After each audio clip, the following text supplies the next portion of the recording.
नमस्कार। स्वागत है आपका वैराग्य ज्ञान में। आज हम आपको एक ऐसी कहानी सुनाने जा रहे हैं जो आपके होश उड़ा देगी। एक ऐसी कहानी जिसमें तंत्र मंत्र का रहस्य है, एक बाजिन का श्राप है और एक भयावह जंगल का अंतहीन अंधेरा। यह कहानी है एक भयंकर तांत्रिक की जो अपने भूतकाल के पापों से बचने की कोशिश कर रहा है, लेकिन जंगल की अद्भुत शक्तियां उसे छोड़ने के लिए तैयार नहीं है। इस रहस्यमयी जंगल में होती है एक खूनी रात जिसमें बाजिन अपने श्राप को पूरा करने के लिए लौट आती है। तांत्रिक अपनी तंत्र शक्तियों के साथ जंगल के इस रहस्य से बचने की कोशिश करता है, लेकिन क्या वह अपनी तकदीर से बच पाएगा? यह कहानी है शापित जंगल की बाजिन। एक ऐसी कहानी जो आपको तंत्र के सच और भय की सच्चाइयों से रूबरू करवाएगी। तैयार हो जाइए इस अद्भुत और रोमांचक कहानी के लिए जो आपको अंधेरे में छोड़ देगी, एक ऐसे जंगल के बीच जहां सिर्फ मौत का इंतजार है। चलिए कहानी शुरू करते हैं। बाघिन का नारी रूप। सूर्य की निस्तेज किरणें शिखरों की ओर बढ़ने लगीं। घाटियों में प्रकाश क्षीण होता जा रहा था। निर्जन वन में पक्षियों का कलरव भी मंद पड़ता जा रहा था। निर्जन वन के इस सौंदर्यपूर्ण कृति को अंधकार धीरे धीरे ढांपता जा रहा था। दूर दूर तक कहीं भी मनुष्य के निवास का चिन्ह न था। राजा हालुराई इस सघन वन में गुफा के बाहर शिलासन पर आ बैठा एकांत। बहुत देर बाद राजा उठा और उस एकांत भयानक गुफा के सम्मुख टहलता रहा। वह कुछ बुदबुदा रहा था होंठों ही होठों में। कभी कभी वह हाथों की मुट्ठियां बांध लेता, एक हाथ की मुष्टि को दूसरे हथेली पर मारता। कभी उत्तेजित हो जाता और इधर उधर देखता। वह कभी अतीत की स्मृतियों को खोजता, वर्तमान स्थितियों पर विचार करने की चेष्टा करता। कुछ देर बाद पुनः आसन में बैठता, फिर व्यग्र होकर टहलता। वह कितनी दूर है? उसके सैनिक उसे खोज रहे होंगे। अब तो रात्रि भी होने को है। बिना कलिंगा के पथ प्रदर्शन के उन तक पहुंचना भी संभव नहीं प्रतीत होता है। दोनों गुफा के भीतर है। मैं अतीत व वर्तमान की इस टेढ़ी परिस्थिति में उलझ गया हूँ। तुरंत ही कलिंगा के रूप सौंदर्य का दृश्य, यौवन की ऊष्मा उसके मस्तिष्क में छा जाती। वह किस मोहपाश में बंद कर रह गया है? कलिंगा के अद्भुत यौवन प्रभाव, अप्रतिम रूप सौंदर्य का आकर्षण राजा के मनमस्तिष्क पर सर्पदंश की भांति प्रभाव करने लगा था। राजा यंत्रवत शिलाआसन पर बैठकर एकाग्रचित होने का प्रयास करने लगा। काफी समय तक वह कलिंगा के रूप सौंदर्य के विचारों में गोता लगाता रहा। कलिंगा गुफा की टेढ़ी तिरछी सुरंगों से होती हुई हाथ में मशाल लिए गुफा के द्वार पर आकर खड़ी हो गई। उसने देखा राजा शिला पर ध्यानस्थ है। कलिंगा ने मशाल को ज्यों ही काष्ठ कुंदों के मध्य रखा, वृत्ताकार निर्मित धूनी पर रखे काष्ठ कुंद शनय शनय दहकने लगे। चारों ओर पीला प्रकाश फैल गया। कलिंगा राजा के निकट आ खड़ी हुई और मंद स्वर में बोली, राजन, विलंब के लिए क्षमा करें। रात्रि के भोजन की व्यवस्था करनी थी और मुझे भी सांध्य की वेला में पूजा अर्चना तप निश्चित रूप से करना होता है। आठ विलंब हुआ। नहीं, क्षमा का प्रश्न नहीं है। मैं तो यहाँ पूर्ण रूप से तुम पर ही आश्रित हूँ। ऐसा क्यों कहते हैं राजन? आप हमारे अतिथि हैं, पूज्य हैं। निश्चय ही, राजा ने प्रीति सिंचित दृष्टि से कहा। निश्चय ही, कलिंगा ने मंद मुस्कान के साथ उत्तर दिया। हरू क्या अभी भी तपस्या में है? राजा ने पूछा। बाबा रात्रि के प्रथम प्रहर के पश्चात ही आएंगे। अभी वे ध्यान में हैं। कलिंगा, मैं तुम्हारे जीवन के बारे में अधिक नहीं जान पाया हूँ। तुम इस निर्जन वन में बाबा के पास कैसे पहुँच गई? कब से यहाँ रह रही हो आदि? कलिंगा ने कहा, राजन, बस मुझे इतना ज्ञात है कि जब से मुझे स्मृति आई है, मैं यहाँ बाबा के पास हूँ। उन्होंने मुझे अपने बच्चे की तरह पाला है। मुझे शिक्षा दी, ज्ञान दिया, जब तक की भी शिक्षा दी। आत्मरक्षा के लिए मुझे धनुषबाण, खड्ग खुकरी चलाने में भी पारंगत किया। बाबा मुझे बहन काली कहते हैं, परंतु मैं उन्हें बाबा कहकर ही संबोधित करती हूँ। मुझे उन्हें बाबा कहना ही प्रिय लगता है। लेकिन बाबा के पास तुम आई कैसे? यह तो बाबा ने मुझे नहीं बताया। आप बाबा से पूछ लेना। ठीक है, राजन ने कहा। शीत बढ़ रही थी। अंधकार घना होता जा रहा था। जंगल में अब बाघ की गर्जना सुनाई दे रही थी। लोमड़ी व रात्रि विचरण करने वाले पशुओं का कर्कश स्वर वातावरण को भयावह बना रहा था। लेकिन दहकती धूनी के प्रकाश में यहाँ पर कोई डर न था। तरुणी कलिंगा के निकट होने पर राजा भी चपल तरुण की भांति स्फूर्तिपूर्ण हो गए थे। उसकी उपस्थिति में राजा अपनी स्मृतियों को जैसे विस्मृत करते जा रहे थे। धूनी के पीत प्रकाश में कलिंगा को वह देखता जा रहा था। राजा कलिंगा पर पूर्ण रूप से आसक्त हो चुके थे। कलिंगा भी पुरुष का साथ पाकर प्रसन्न थी। उसकी उम्र ही ऐसी थी कि प्रथम पुरुष का स्पर्श उसके लिए अनूठे आनंद का विषय था। कलिंगा के अंदर अनोखा ज्वार उमड़ रहा था। उसके स्थिर मन रूपी तालाब में किसी ने एक कंकर फेंक दिया था। अब उस शांत तालाब में मंद हिलोरे उठकर विलीन होती जा रही थीं। सुनहरे प्रकाश में वह एक मोहक शर्मीली मूर्ति सी प्रतीत हो रही थी। राजा उसे निहारता जा रहा था। इसका भान कलिंगा को था। वह भी थाल में रखे अनाज के दानों के साथ अनावश्यक रूप से खेलते हुए अनजान बने रहने का प्रयास कर रही थी। अब रात्रि का प्रथम प्रहर समाप्त हो चुका था। छप्पर के नीचे धूनी अभी भी दहक रही थी, पर शीतल ठंडी हवाएं साय साय करने लगी थीं। तभी गुफा के अंदर से आवाज आई, बहन काली, अंदर आ जाओ, राजन को भी अंदर ले आओ, ठंड बढ़ रही है। जी बाबा, काली ने अचकचाते हुए उत्तर दिया और उठते हुए राजन की ओर तिरछी नजरों से देखते हुए कहा, राजन अंदर चलें, अब ठंड भी बढ़ गई है। बाबा भी जब से उठ चुके। राजा बिना कुछ बोले उठ खड़े हुए और कलिंगा के पीछे गुफा में प्रवेश करने लगे। टेढ़ी मेढ़ी गुफा का संकरा रास्ता, जगह जगह झाड़ियां उगी थीं। जगह जगह अपने शरीर को सिकोड़ते हुए काली के पीछे पीछे राजा गुफा के भीतरी भाग में पहुंच गए थे। राजा ने चारों ओर नजर दौड़ाई। अंदर काफी स्थान था और गुफा की छत भी काफी ऊंची थी। बीच में धूनी जल रही थी, जिसके प्रकाश में अंदर की हर वस्तु दिखाई दे रही थी। सबसे ऊंचे स्थान पर एक शिवलिंग था। उसमें गुफा की छत से निरंतर पानी टपक रहा था। राजा को स्पष्ट हो गया कि यह हरु का पूजा का स्थान था। एक ओर कलिंगा की रसोई थी, वहीं पास में बिछौना पड़ा था। दूसरी ओर शिवलिंग के निकट इसी प्रकार का एक और बिछौना रखा था। शिवलिंग पर टपक रहा पानी नीचे बहकर अदृश्य होता जा रहा था। हरु एक शिला जिस पर सूखी घास बिछी थी, बैठे थे। राजा सोच रहा था, हरु को तपस्वी बनने का विचार क्यों आ गया होगा। वह तो एक समय एक मंडल का राजा था। उसके चारों ओर सुख सुविधा, भोगविलासता, दास दासियां उपलब्ध थीं। हरु ने इन सबको त्याग कर कठिन तपस्या का मार्ग आखिर क्यों चुना। क्या इस कठिन तपस्या में उसे अधिक सुख प्राप्त होता होगा। राजा के विचार खत्म होने को नहीं आ रहे थे। वह सोचने लगा, हरु से मैं सामान्य स्थिति में मिला होता तो कितना उत्साह होता। हम बचपन से लेकर तरुणाई तक की खट्टी मीठी यादों के विषय में चर्चा करते, हंसते, धृष्टताओं पर पछताते। पर हरु एकदम विरक्त। अब उससे बीती बातें करना ही व्यर्थ है। कलिंगा ने एक मृगछाला उठाई और एक चौड़ी ऊंची शिला पर बिछाते हुए कहा, राजन बैठ जाएं। कलिंगा गुफा के कोने में बनी अपनी रसोई में चली गई। कलिंगा कुछ भोजन बनाने का उपक्रम करने लगी थी। राजा ने अपना खड्गवती रकमान किनारे रख दिए। मुकुट भी उसने उठाकर नीचे रख दिया। सामने हरु घास के आसन में ध्यानमग्न से बैठे थे। वह कुछ देर हरु को अपलक देखता रहा। तभी हरु ने आंखें खोलीं और हरु भी अपलक राजा को देखने लगे।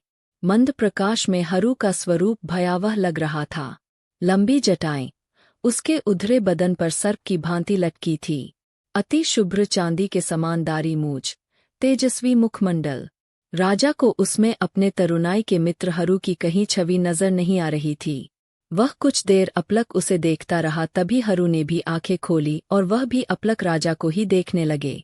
दोनों ही मित्र अपने अपने दृष्टिकोण से आंखों ही आंखों में बात कर रहे थे। कुछ देर निःशब्दता छाई रही। हरु कुछ न बोल। तब राजा ने ही मौन तोड़ा। हरु, आपसे मिलकर बहुत प्रसन्नता हुई। अवश्य प्राप्त हुई होगी, पर मेरी प्रसन्नता तो एक ही है, वह है तपस्या। मेरे लिए सभी सुख दुख समान हैं।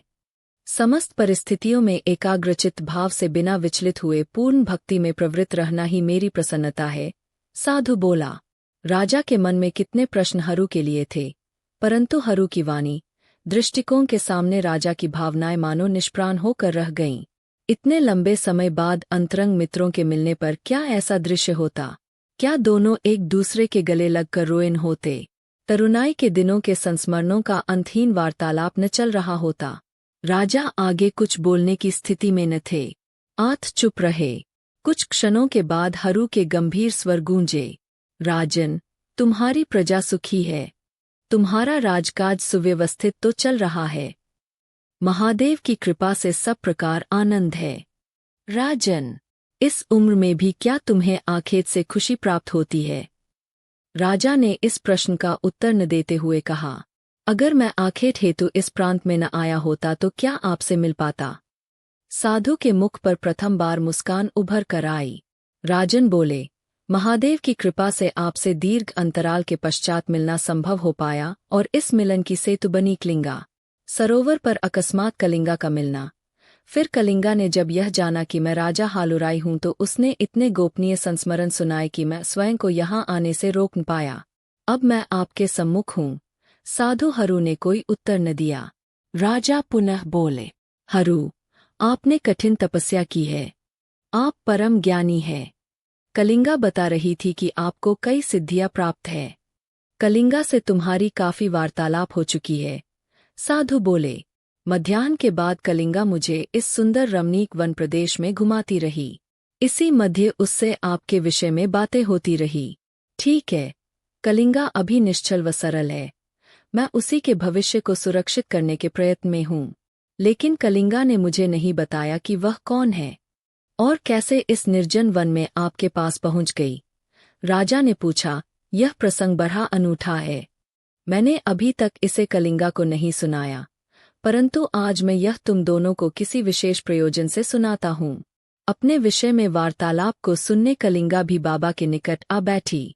अनेकों बार के आग्रह के पश्चात भी बाबा ने उसे उसके विषय में इसके पूर्व कुछ न बताया था, परंतु आज वह राजन के एक बार के प्रश्न में ही उन्हें सब बताते जा रहे हैं। उसे अत्यंत उत्सुकता हुई। रसोई का काम छोड़कर वह एकाग्र होकर बाबा की बातें सुनने लगी। यह बड़ा रोचक एवं हृदयस्पर्शी क्षण था। साधु ने बोलना प्रारंभ किया। राजन, लगभग 16-17 वर्ष पूर्व की बात है। मैं उन दिनों कुछ अन्य यात्रियों के साथ कैलाश पर्वत तथा पवित्र मानसरोवर दर्शन कर लौट रहा था। हिमरेखा को पार कर हम 5 पर्वत शिखरों के ठीक नीचे तक उतर आए थे, जिसे लोग पंचाचूली पर्वत श्रृंखला के नाम से पुकारते हैं। वहां से नीचे मनुष्य के निवास करने के लक्षण दृष्टिगोचर होने लगे थे। कुछ भेड़ बकरियां बुग्यालों में चरती दिखाई दे रही थीं, जिसका तात्पर्य था कि कहीं पास ही कोई गांव था। कुछ आगे बढ़ने पर कुछ स्थानीय लोगों के दर्शन हुए। ये स्थानीय लोग महादेव के परम भक्त कहे जाते हैं। कहा जाता है कि महादेव रुद्र स्वयं यहाँ आकर समाधिस्थ हो जाते थे और स्थानीय लोगों को दर्शन देते थे। यह स्थान दंदाना क्षेत्र कहलाता था। दंदाना का अर्थ था हिम प्रदेश से कुछ गर्म प्रतीत होता स्थान। स्थानीय भाषा में लोग दांतु क्षेत्र भी कहते थे। चूंकि हिम प्रदेश से नीचे आकर यह प्रथम क्षेत्र था जो कुछ गर्म प्रतीत होता था। स्थानीय लोग उन यात्रियों को देवतुल्य मानते थे जो कैलाश पर्वत एवं पवित्र सरोवर के दर्शन कर इस दुर्गम यात्रा से सकुशल वापस लौट आते थे। राजन, वास्तविक रूप से यह यात्रा दुर्गम है। यह सत्य ही है कि जो इस यात्रा से सकुशल लौटे वह उसी महान महाकाल महादेव की कृपा से ही लौट सकता था। इस प्रकार यह पूरा दांतु क्षेत्र महादेव का स्वयं उपस्थिति समाधिस्थली था। रात्रि विश्राम के लिए एक समाधिस्थली के निकट बनी एक छोटी टूटी फूटी निर्जनसी कुटिया में प्रवेश कर गया। मृगचर्म बिछाकर थकान मिटाने हेतु आंखें बंद कर सोने का प्रयास करने लगा। मैंने अपना चिमटा, झोली, दंड, चाबुक व शंख यथास्थान रखा। यह स्थान हिम क्षेत्र की अपेक्षा गर्म प्रतीत हो रहा था। आंख नींद ने मुझे घेरा। मैं गहरी निंद्रा में सो गया। साधु बोलते जा रहे थे। कलिंगा सोच रही थी कि मेरे बारे में बाबा कब बताएंगे। वह अधीर होने लगी थी। उसे यह संस्मरण एक कहानी की तरह लग रहा था। बाबा उसे उसके बचपन में कोई न कोई रोचक कहानी सुनाया करते थे। तब कलिंगा कहानी सुनते सुनते उनके गोद में सो जाया करती थी। पर आज यह न तो बच्ची थी, न यह कहानी उसे सोने देने वाली थी। बाबा ने संस्मरण को आगे बढ़ाते हुए कहा, अचानक अर्धरात्रि में बाप की तीव्र गर्जना ने मुझे जगा दिया। मैं झट से उठ बैठा। बाघ कुटिया के अंदर था, मेरे सम्मुख था। मैं ध्यान की मुद्रा में बैठ गया। बाघ की आंखें अंधेरे में साफ चमक रही थी। बाघ की गंध से कुटिया भर गई थी। मैं अपलक उसकी चमकीली आंखों में आंखें डालकर देखता रहा। थोड़ी देर में बाघ बैठ गया, परंतु निरंतर वह मुझे घूर रहा था। मैं भी उसे निरंतर देख रहा था। हम दोनों पर एक दूसरे का सम्मोहन चल रहा था। थोड़ी देर में उस बाघ ने एक नारी का रूप धारण कर लिया। वह अब एक श्वेत धवल वस्त्रों में लिपटी नारी थी। मैं अभी तक उसे अपलक देख रहा था। सहसा वह मेरे चरणों में झुक गई। कुछ पल बाद बैठकर बोली, मैंने आपको गहरी निद्रा से जगाया, क्षमा चाहती हूँ। आप महादेव के दर्शन करा रहे हैं, तपस्वी है, परंतु मैं आपको एक गुरुतर भार सौंपने जा रही। मैं विस्मयकारी स्थिति में था। मैं इतना सिद्धि प्राप्त तपस्वी नहीं था कि किसी जीव का रूप बदल सकूं, पर तपस्या का आत्मबल मेरे अंदर अवश्य था। मैं संयत हुआ। मैंने पूछा, देवी, आप कौन हैं? मुझसे क्या चाहती है? वह बोली, मैं एक शापित नारी हूँ। महादेव की इसी समाधिस्थली पर मेरे द्वारा उनकी तपस्या में विघ्न डालने के कारण महादेव ने मुझे भस्म हो जाने का श्राप दे दिया था। मैं तब गर्भवती थी। मैंने प्रार्थना की कि मैं गर्भवती हूँ, मेरे गर्भ में पल रहा जीव निर्दोष है, कृपा कर मुझे भस्म होने के श्राप से मुक्ति दें। जब मैंने महादेव को अपनी व्यथा बताई तो वे द्रवित हुए, परंतु श्राप दिया जा चुका था। तब महादेव ने कहा, तुम बाजिन के रूप में रहोगी, परंतु तुम्हारी संतान सामान्य मनुष्य योनि में ही जन्म लेगी, क्योंकि वह दोष मुक्त है। परंतु मातृपितृ दोष के कारण वह भी 16 वर्ष तक वन में रहकर तपस्या करेगी। 16 वर्ष बाद तुम मेरे श्राप से स्वतः भस्म होकर मुक्ति पा जाओगी। तुमसे उत्पन्न बालिका का विवाह एक राजपुरुष से होगा। तुम्हारी उस बालिका से एक बालक जन्म लेगा जो पूरे उत्तरापथ में दुष्टों का विनाश कर न्यायकारी राज की स्थापना करेगा। लेकिन देवी, इसमें मैं आपकी क्या सहायता कर सकता हूँ? फिर आप बाझिन रूप से नारी रूप में किस प्रकार बदल गई? नारी भावहीन मुख मुद्रा से बोली, हे साधुदेव, महादेव मेरी व्यथा समझते थे, तभी उन्होंने कहा कि मेरी संतान उत्पत्ति के समय मेरा एक परम भक्त एवं तपस्वी इसी स्थल पर आकर रुकेगा। तुम उसकी समाधि को भंग करोगी। तुम उसके सम्मोहन से कुछ समय के लिए नारी रूप के रूप में आ जाओगी। तब तुम उस नवजात संतान को उस तपस्वी को सौंप देना। वह उसी तपस्वी के साथ रहकर तपस्या करेगी जो तुम्हारे मोक्ष का कारण बनेगी। देव, आप ही वह महापुरुष तपस्वी है जिसके आंखों के सम्मोहन से मुझे कुछ क्षणों हेतु नारी का रूप प्राप्त हुआ है। मैं वह संतान आपको सौंपना चाहती हूँ, परंतु मुझे ही महादेव ने इस योग्य क्यों चुना? यहाँ तो कई तपस्वी साधु आते होंगे, क्योंकि यह मार्ग तो कैलाश यात्रियों का पड़ाव है। यह तो महादेव ही जाने। मैं बाघिन के रूप में गर्जना के साथ जब भी किसी तपस्वी के सम्मुख प्रकट हुई, तब या तो वह भाग खड़ा होता था अथवा मुझे मारने का उपक्रम करता था, परंतु आपने ऐसा कुछ भी नहीं किया और आपकी आंखों के सम्मोहन से मैं वाधिन से नारी के रूप में परिवर्तित हो गई हूँ। इससे स्पष्ट हो गया कि आप ही वह तपस्वी देव है जिन्हें महादेव ने स्वयं इस कार्य के लिए अधिशासित किया है। जितने क्षण मैं आपकी दृष्टि परिधि में रहेंगी, उतने ही क्षण मेरा नारी रूप बना रहेगा। नारी बाधिन बोली। साधु हरु ने राजा को आगे का वृत्तांत बताते हुए कहा, मेरे पास नारी को कहने के लिए कुछ बचा न था। महादेव ने मुझे इस गुरुतर भार के लिए चुना था। मैं आश्चर्यचकित एवं हतप्रभ था। महादेव के इस आशीर्वाद से मैं आह्लादित हो गया था। मैं अपने को धन्य मान रहा था कि स्वयं महादेव ने मुझे एक परम पवित्र कार्य के लिए नियुक्त किया है। मैं इसे अपनी कैलाश यात्रा का प्रतिफल मान प्रसन्न था। नारी बोली, देव, देरी न करे, कुछ ही दूरी पर एक गुफा है जहाँ पर मेरी संतान सुरक्षित है। मुझे उसे आपको सौंपना है। कृपा कर मेरे साथ चलें। मैंने कोई अन्य प्रश्न उससे नहीं किया। मैंने अपना चिमटा, झोली, चाबुक, डंडा आदि सामान उठाया और तरुणी के पीछे चल दिया। घने जंगलों के मध्य एक गुफा के अंदर वह मुझे ले गई, जहाँ एक नवजात शिशु घास पर लेटा था। तरुणी ने उस शिशु को गले से चिपका लिया, कई बार उसे चूमा। उसकी आंखों से अश्रुधार बह निकली। कई क्षणों तक वह उसे अपने वक्ष से चिपकाए खड़ी रही। सहसा मेरे निकट आकर उसने शिशु को मेरी ओर बढ़ाया। मैं अब तक उत्साहित था कि महादेव ने मुझे महान तपस्वी माना है, मुझे महत्वपूर्ण कार्य सौंपा है, परंतु इस शिशु को देखते ही मैं बड़ा असमंजस की स्थिति में पड़ गया। मैं सोचने लगा कि अकेले में इस शिशु का पालन कैसे कर सकूंगा। इस बियाबान जंगल में जहां न कोई खाने पीने की सामग्री है, न अन्य कोई साधन, मैं इतना बड़ा भार कैसे उठाऊंगा।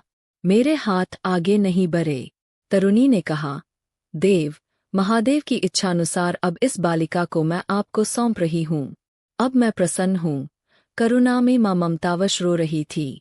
आंसू निरंतर उसकी आंखों से उमड़ रहे थे, जैसे किसी पहाड़ी जल स्रोत से जल निकल रहा हो। मेरा मन द्रवित हो उठा। किसी प्रकार शक्ति एकत्र कर मैंने पूछा, इस अबोध शिशु का पालन मैं तपस्वी किस प्रकार कर सकूंगा। यहाँ तो इस शिशु को दूध आदि की आवश्यकता होगी। मैं तो तपस्वी हूँ, कई दिन निराहार रह सकता हूँ, परंतु यह शिशु। बीच में ही तरुणी बोली, साधुदेव, आप चिंतित न हो। जब तक यह अबोध 16 वर्ष की नहीं हो जाती तब तक का जीवन महादेव ने मुझे प्रदान किया है। शायद यही सोचकर कि इस अबोध को माँ की आवश्यकता होगी, परंतु मैं जब तक आपकी आंखों के सामने रहूंगी तभी तक मैं नारी रूप में रह सकती हूँ। इस प्रकार मैं इसका लालन पालन करने में आपको सहयोग करूंगी। यही महादेव की इच्छा है। तरुणी की बात सुन मैंने कहा, इस अबोध शिशु को जब बोध आ जाएगा और वह अपनी माँ को बाघिन के रूप में पाएगा, उस पर क्या प्रभाव पड़ेगा। निश्चय ही इसी कारण मैं तभी तक नारी रूप में इसका पालन करूंगी जब तक उसे बोध न हो जाए। यह बड़ा अनूठा एवं कठिन कार्य महादेव ने मुझे सौंपा है। क्या मैं इसे निष्ठापूर्वक पूर्ण कर पाऊंगा? निश्चित ही कर पाएंगे। जिस तपस्वी के आंखों के सम्मोहन से, जिसकी दृष्टि परिधि में रहने से, जिसके तप व सिद्धि से मुझ महादेव श्रापित बाधिन को नारी का रूप मिलता है, उस तपस्वी को महादेव ने निश्चित ही इस योग्य बनाया है कि वह यह भार सफलता से उठा लेगा। मेरे हाथ स्वतः ही किसी अलौकिक शक्ति के प्रभाव में शिशु को लेने आगे बढ़ गए। नारी ने शिशु को मुझे दे दिया। यह उज्ज्वल श्वेत वस्त्र में लिपटी एक बालिका थी। मैं उसे अपलक देखता रहा। तरुणी ने मुझे कहा कि वह समय पर आकर बालिका को स्तनपान कराएगी। बाधिन के रूप में भी मैं वह उसकी रक्षा करती रहेगी। मैं अब कुछ सीमा तक निश्चिंत था, पर मुझ विरक्त तपस्वी पर एक बड़ा सांसारिक काम का बोझ आन पड़ा था। लेकिन महादेव ने जब मुझे इस हेतु चुना है, तो भय किस बात का, यह सोचकर मेरा आत्मबल द्विगुणित हो गया। मैं बालिका की सेवा में लग गया। तरुणी गुफा के बाहर की ओर अग्रसर हुई। जैसे ही यह मेरी दृष्टि से दूर हो गुफा के द्वार पर पहुंची, बाधिन के रूप में बदल गई। ऊंची और लंबी छलांग लगाकर गुफा से दूर वन में अदृश्य हो गई। अब मेरी दिनचर्या बदल गई थी। मैं इस बालिका को महादेव का प्रसाद समझ उसकी सेवा करने लगा। नित्य कर्म, तपस्या हेतु अत्य समय के अतिरिक्त मेरी तपस्या वही बालिका थी।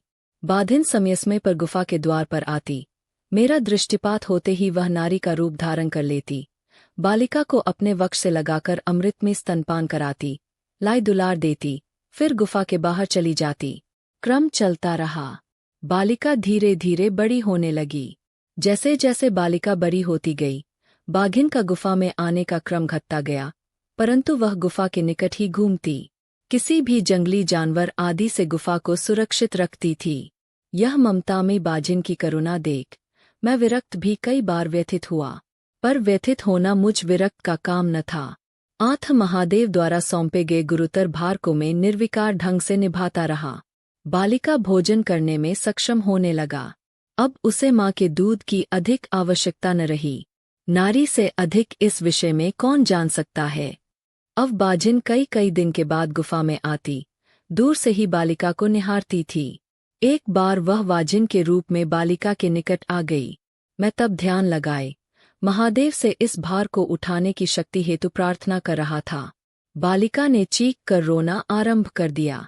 वह बाधिन, जो उसकी माँ थी, जिसने श्रापित होकर भी उसे जीवन देने के लिए महादेव से प्रार्थना कर अपने अधम शरीर को भस्म होने से रोका था, वही बालिका उसे देखकर भयभीत होकर चीख रही थी, रो रही थी।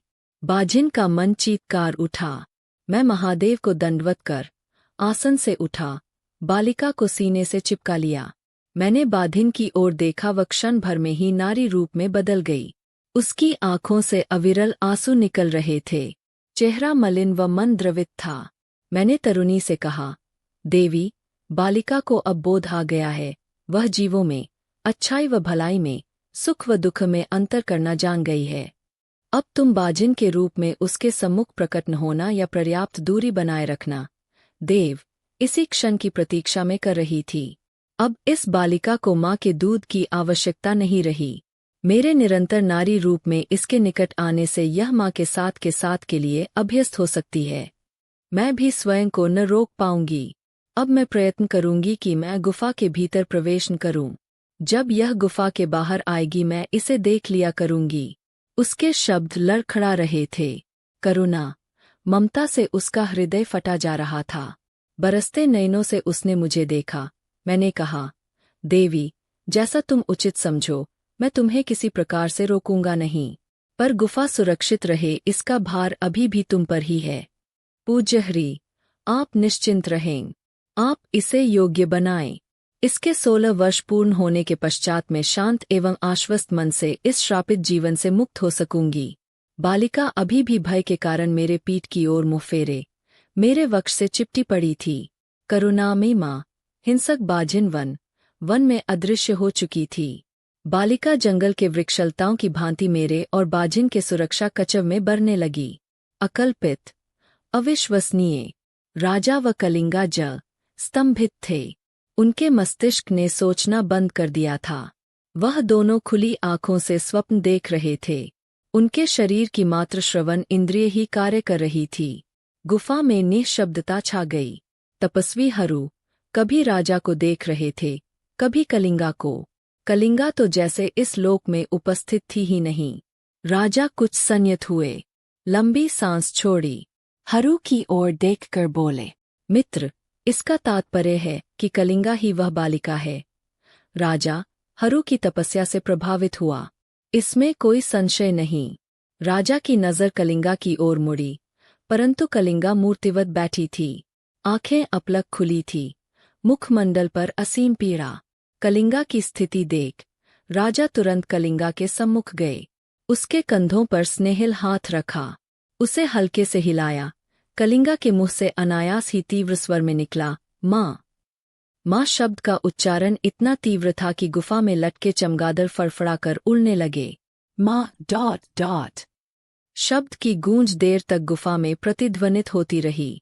हरु सदैव की भांति भावहीन, अविचलित बैठे रहे। पर राजा एक सामान्य पुरुष था। वह कलिंगा के पीड़ा के भाव में वह गया था। राजा कलिंगा के सामने बैठ गया और मधुर स्वर से पूछा, कलिंगा, तुम ठीक तो हो? कलिंगा की आंखों से आंसू टपक रहे थे। राजा ने उसे सेने से नहीं रोका। वह राजा की ओर देखती रही और आंसू बहाती रही। धूनी पर रखे काष्ठ कुंद पूर्ण रूप से जलकर राख बन चुके थे। उसकी राख ठंडी पड़ चुकी थी। इस तरह कलिंगा और राजा हालुराई का मिलन विधि का विधान था, जो एक नए अध्याय की शुरुआत बन गया। कहानी यहीं समाप्त होती है, लेकिन हर अंत एक नई शुरुआत होती है। अगर आपको ये कहानी पसंद आई हो तो वीडियो को लाइक करें, शेयर करें और हमारे चैनल वैराग्य ज्ञान को सब्सक्राइब करना न भूलें। अगली बार फिर मिलेंगे एक और रहस्यमय कहानी के साथ। धन्यवाद।